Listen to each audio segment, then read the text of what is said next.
Hey guys, welcome back. Don't mind my little mascot in the background here. You say hi? Hi. It's Sadie-Bug here with me. She just finished up ringette practice and she's coming over to help Dad do some wrenching on the 91 vert. So, right, and she's gonna do a little bit of work on her stick. Needs a new paint job. Okay, so here we are. We are getting ready to put the new stuff, the new exhaust bits and pieces in the vert. But before I get to that, I thought I'd just, for anyone that missed the last episode, I'll run you through what I got on the ground here. Okay, so here in all of its lovely glory is all the stock bits and pieces that came out of the vert. All right, okay, Sadie wants to correct me. It is Ruby, not the 91 vert, Ruby the Red Dragon, right? But it's also the 91 vert. Okay, and it's also the 91 vert. Anyways, here's the stock headers. This is kind of neat. Is it this one? This is the original Ford manifold gaskets. I mean, I don't know, maybe that's not that cool, but anyway, all the hardware. These are, well, the hangers that they were on the headers, and this is how Ford drops the motor in, so this car still had those on it. Stock cats, an H-pipe, and then the mufflers. And now these mufflers, they're definitely, well, I would actually say they're not bad specimens, and as you can see, they all came out in one piece. I wanted to make sure that I didn't cut them because, well, who knows, maybe I want to put together a full-blown stock Foxbody, kind of resto one day. But these, if I picked them up, you could hear them, like, the inside of them, there's definitely some chunky stuff, rust or whatever, right, that's built up over the years. But yeah, here's all the stock bits and pieces. They all came out in one piece, which is kind of neat. And I've had some recommendations from you guys. You said, why don't you blast these, clean them all up, and maybe hang them on the wall. Might be a neat art piece. So who knows? Maybe we'll do that. So now that I've ran you through all that goodness, I think what I'm gonna do, I'll bring the car down and I'm gonna start from the motor and work myself back. So I've got a new gasket set, Felpro gasket set for the BBK headers that I'm gonna be putting on. So I got that. And yeah, start bolting up the headers, and I'll bring you guys along for the ride. I'll put you under the hood with me and you can watch me do that. And then we'll move to the H-pipe, and following that, where all the magic's gonna happen, we're gonna do the Magnaflow kit and get it all up in there and straight and nice and tidy, and then we'll make some noise. Here's the deal. I've got the spark plug wires off the passenger bank here. What I try to do is, so I'm gonna get the header in there, and I'm gonna put my front and rear bolt in, and then I'm gonna try and hook the gasket in between the header and the cylinder head. So this in theory works.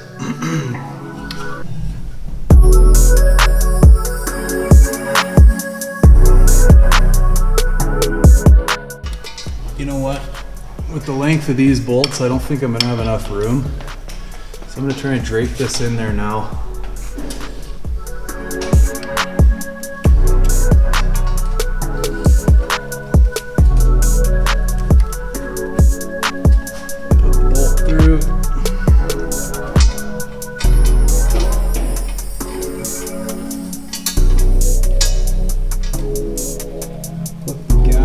On the bolt, and then line my bolt up. Now I'll go for the front. We're off to the races. And just be careful going in with those bolts. You really don't want to cross thread anything. Okay, so front and back bolts are in now. The ticket moving forward from this point is going to be don't tighten anything down. Okay, just get all your bolts in and threaded, or at least started, and then you can start tightening things down.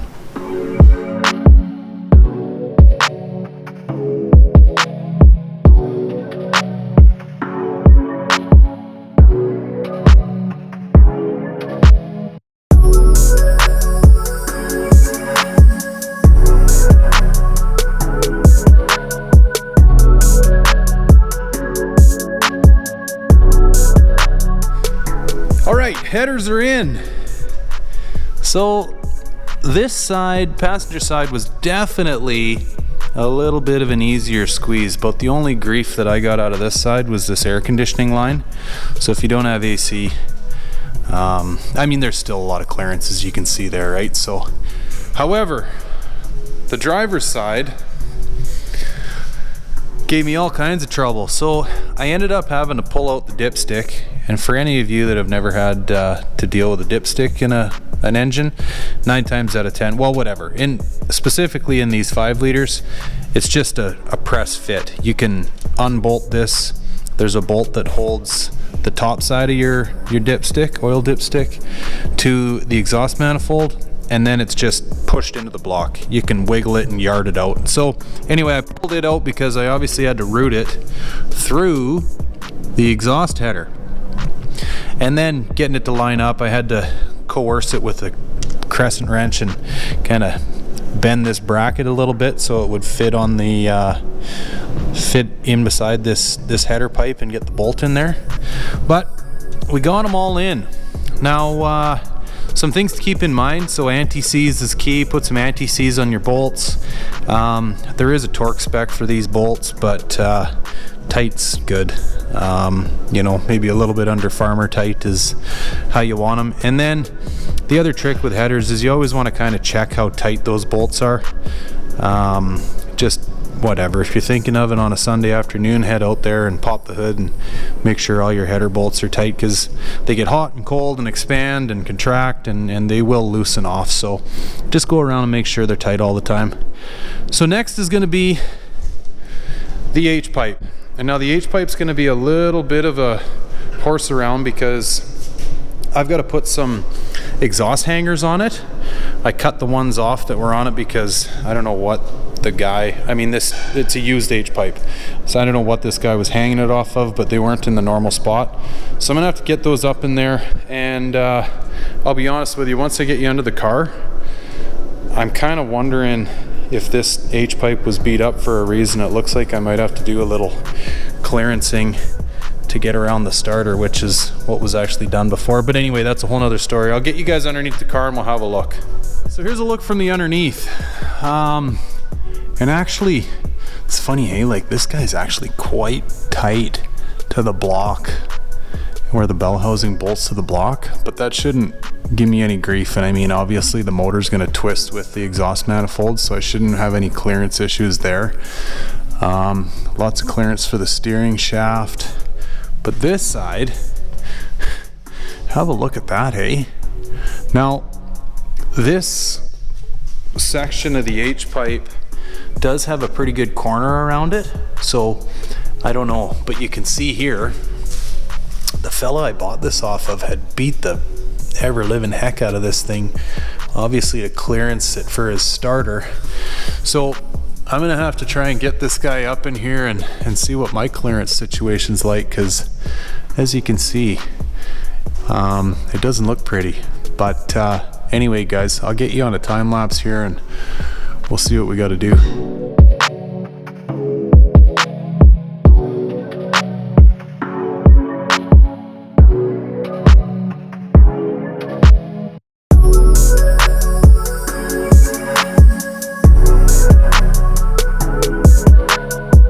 H-pipe is loosely in. Now, I don't know how much you guys could have seen during that time lapse. I know they're obviously, they kind of put me at 100-mile-an-hour pace, but I'll tell you what, this side went up no problem. I fought with this side forever to begin with, and I thought, well, you know what, I'll start this side and then I'll get this side. And now you see my makeshift hanger here. So this should have hangers that go from here to this transmission cross member hanger mount, but it doesn't. I've got to weld those in, so I've got them over here on the bench. I got to kind of build my own. Okay, so what I had to do, because I don't have another set of hands, is rig this tie strap up, kind of drape the H-pipe in there, and then line everything up. Now this side, as suspected, was the grief side, and geez, I don't know if you'll be able to see this or not, but there's a little tab off the side of the starter that just put up a massive fight for me to try to get this exhaust flange mount up in there. Goodness. So like I was coming through the A-arm with a pry bar, and it wasn't until I actually backed this stud out that goes up into the header and pried this over and ran the stud through after. So I guess whatever you want to call it, backyard mechanic tip, just know that like these pieces are mass manufactured and every application is a little different. So don't think you're gonna just roll under your car and be in for dinner a half an hour later, right? Because yeah, there can be all kinds of goofy little fitment issues, and every car is a little different. So yeah, you can kind of see the headers up in there. Get a little peek of them. But anyway, so this is all in and loose. I don't have my O2 sensors back in yet, so they plug in right here. They're over on the bench. And the reason being is I don't have any of these bolts tight, and you can see if you go to start tightening these bolts and your O2 sensors in the way, you run the risk of banging them up. So I'm gonna leave this loose for now, and I'm gonna start putting the Catback on, because all of this needs to sit somewhat flush and level, right? So next step, Catback, and then we can kind of go through and start tightening everything up.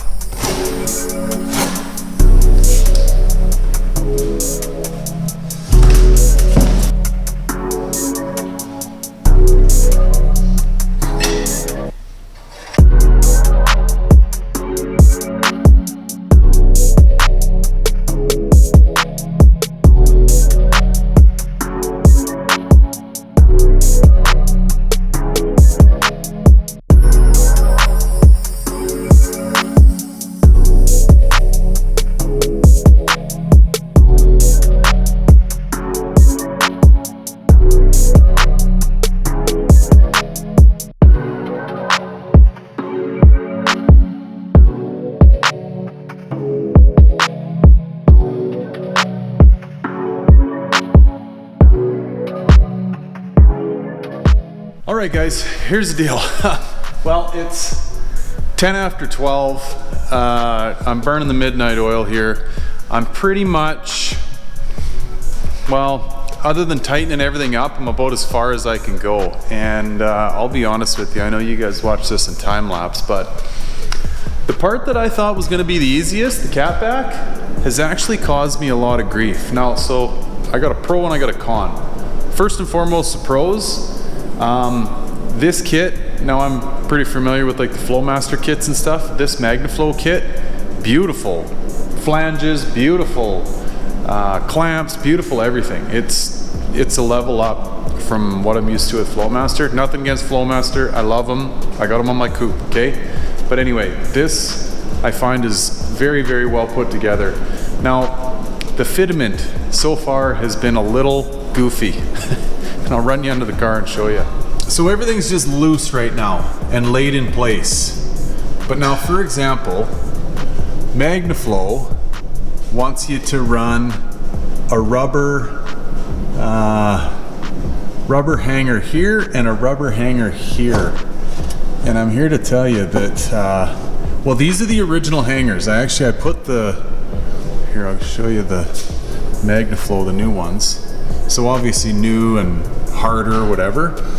I put those in and everything just seems to start getting out of whack.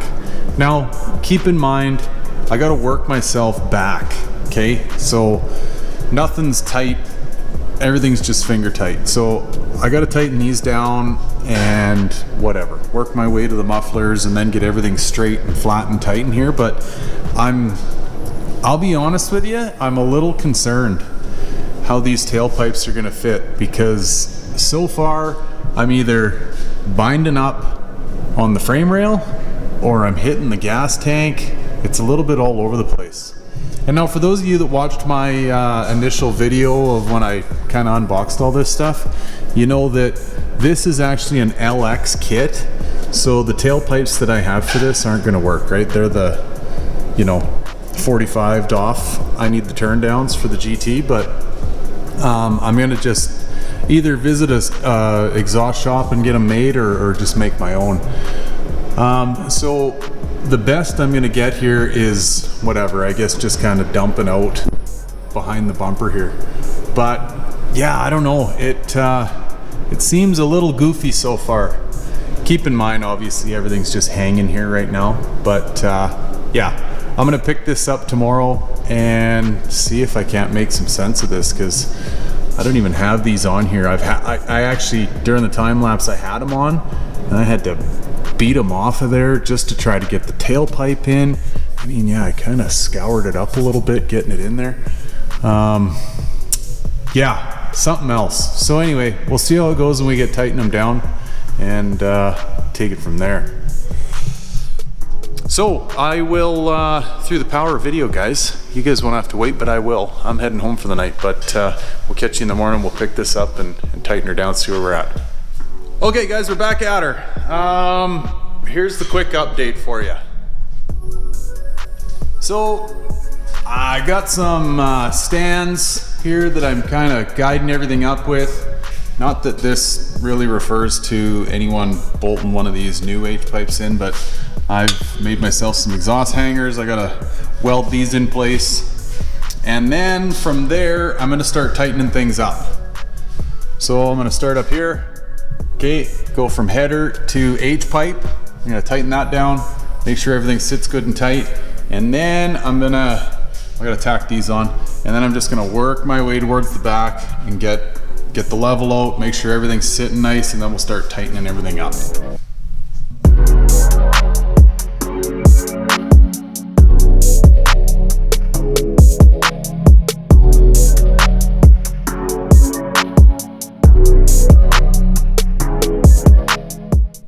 Okay guys, you probably noticed throughout this video I've had different clothes on a couple different times, and that's because this project has drawn itself out over days. Partially due to my scheduling, and the other side of it is I actually had a really rough go getting the one side of this exhaust kit in. Now, I don't want to try to bash on Magnaflow too bad. I know they make these things, they mass produce them, and that can, whatever, cause some issues, but I will say, like, it was a bit of a bear. And now the other side of this is I know all of these cars are a little different. I am dealing with a secondhand H-pipe. So, I don't know. I'm gonna lean towards the fact that this is probably 50% my problem. Maybe even more, whatever. Let's not bash Magnaflow. I will say, like I said earlier, this kit is absolutely beautiful.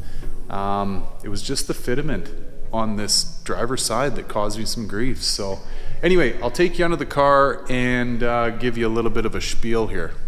Okay, so starting at the front here, can't really see the headers. Oh, you might be able to up in there. They're in, bolted tight. O2 sensors are in on both sides of the H.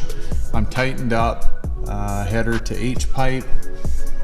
I've got my hangers in, welded up and mounted.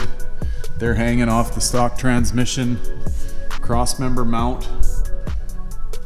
See how I ran them there, and then yeah, just gave them a quick dusting there with some paint where I welded them.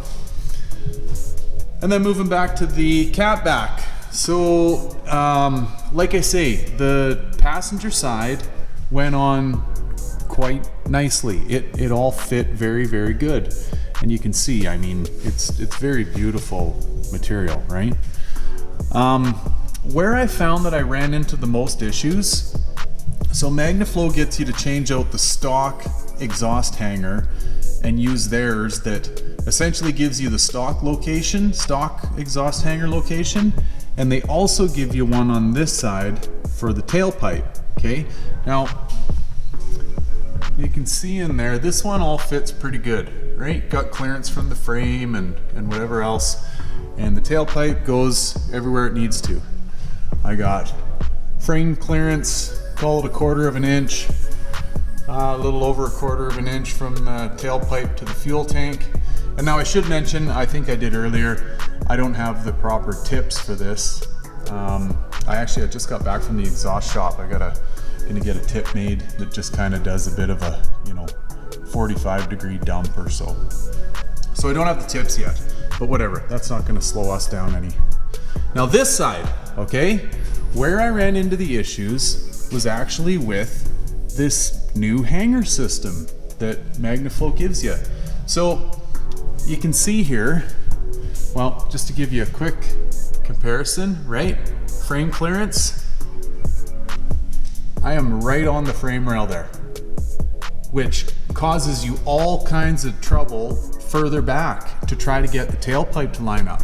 So the only way that I could get this to fit was to change the orientation that this pipe travels, which bumps my muffler way off the frame rail here, but doesn't interfere with the drive shaft or anything. I've still got lots of clearance, but yeah, the grief that this caused me to run it the way that, well, the instructions tell you and the way that I've always known to run them, just caused me lots and lots of grief.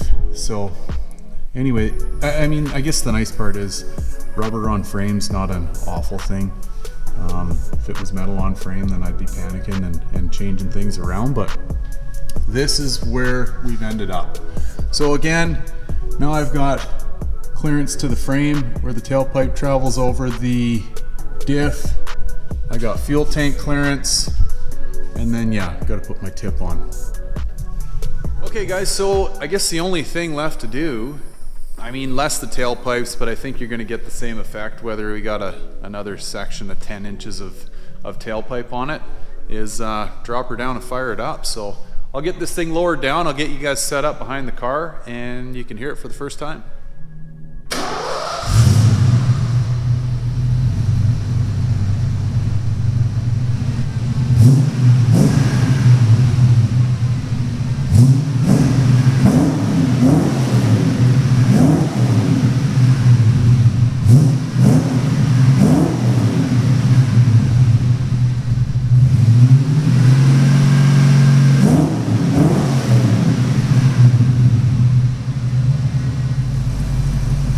Okay guys, there's a nice little sound clip for you at idle.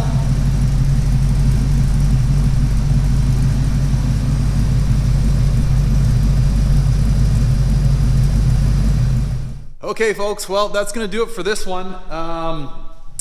I guess first impressions, I'm very, very impressed. This is exactly the sound I was going for. I was having a chat with a friend of mine, and he goes, yeah, it's almost a Flowmaster sound. Like, you know how it is, it's kind of hard to explain a sound. And I think it is, but if this makes sense, this almost sounds rounder or softer. It's got like that similar Flowmaster feel, but yeah, more round, if that makes, I don't know if that makes sense or not, but it's a beautiful sound, very mild idle, but then up in the orange and getting into touching the red, yeah, they really make some noise, which is exactly what I wanted. I think this car, on the color combo and everything, it's kind of got that country club feel, so you can go to the golf course and not wake the neighbors, but then maybe when you're leaving, after a couple pops, you can make some noise. So yeah, now if you're following along here as a how-to, the only other thing I'd add to this is get the exhaust system, go for a couple of drives, put a few miles on it, and then get underneath it again, make sure everything's nice and tight. Other than that, you should be good to go. Get out and enjoy it. And then as far as the tailpipes are concerned, guys, I'll maybe just give you a quick little update, tag it on to one of my other videos and show you how those turned out, but this one's done. Upcoming stuff that I've got, I'm going to be doing a rad swap on this car. So make sure you stay tuned for that. I've actually got a fan. A few of you guys commented and said, holy smokes, the fan in that car is ready to fall off. Well, it truthfully is. So I've got a new 5.0 Resto fan that's going in. I might do that as a standalone video, just how to swap the clutch and the fan out. And then I can do the rad once it arrives from LMR. So, and then as far as news goes too, guys, I'm kind of posting about this, but yeah, me and the Infamous Project, we've got our podcast going. We're having an absolute hoot at it. By the time you guys watch this, we'll probably be on episode 3. But yeah, I've got some links in my posts. If you want to listen to it, we've got it on Spotify. We've also got it hosted on Chris's website, theinfamousproject.com. So yeah, if you're looking for some more content, Foxbody related content, make sure you check that out. We're having a real good time doing it. So, and yeah, it's kind of I find it's more of a real raw conversation versus, you know, these how-tos or car related, whatever. It's just got a little bit of a different twist to it than my YouTube videos. So we're gonna keep doing that as long as everyone's enjoying it. So, okay, enough yakking from me. Thanks for tagging along, guys. I appreciate it, and we'll catch you in the comments. Take care. Bye for now.